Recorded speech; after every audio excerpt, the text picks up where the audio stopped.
India's share of the world economy when Britain arrived on its shores was 23%. By the time the British left, it was down to below 4%. Why? Simply because India had been governed for the benefit of Britain. Britain's rise for 200 years was financed by its depredations in India. In fact, Britain's industrial revolution was actually premised upon the deindustrialization of India. The handloom weavers, for example, famed across the world, whose products were exported around the world, Britain came right in. There were actually these weavers making fine muslin, light as woven air, it was said. And Britain came right in, smashed their thumbs, broke their looms, imposed tariffs and duties on their cloth and products, and started, of course, taking the raw materials from India and shipping back manufactured cloth, flooding the world's markets with what became the products of the dark and satanic mills of Victorian England. That meant that the weavers in India became beggars, and India went from being a world-famous exporter of finished cloth into an importer, went from having 27% of world trade to less than 2%. Meanwhile, colonialists like Robert Clive bought their rotten boroughs in England on the proceeds of their loot in India, while taking the Hindi word loot into their dictionaries as well as their habits.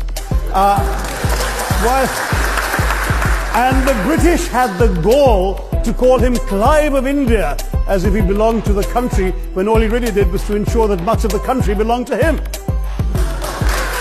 By the end of the 19th century, the fact is that India was already Britain's biggest cash cow, the world's biggest purchaser of British goods and exports, and the source of highly paid employment for British civil servants. We literally paid for our own oppression.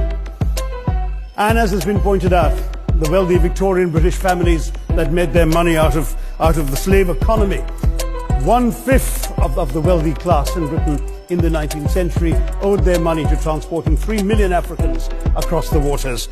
And in fact, in 1833, when slavery was abolished, what happened was that a compensation of £20 million was paid, not as reparations to those who had lost their lives or who had suffered or been oppressed by slavery, but to those who had lost their property. I was struck by the fact that your Wi-Fi password of this union commemorates the name of Mr. Gladstone, the great liberal hero. Well, I'm sorry, his family was one of those who benefited from this compensation.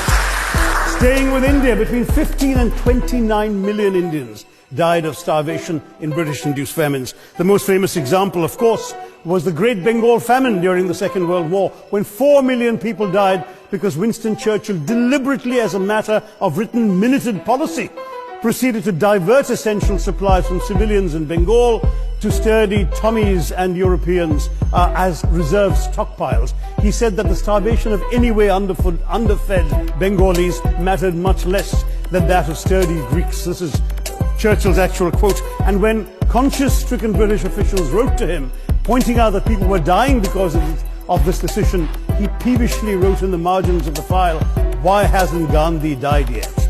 So all notions that the British were trying to do their colonial enterprise out of enlightened despotism to try and bring the benefits of colonialism and civilization to the benighted heathen. I'm sorry, Churchill's conduct in 43 simply one example of many that gave a lie to this myth.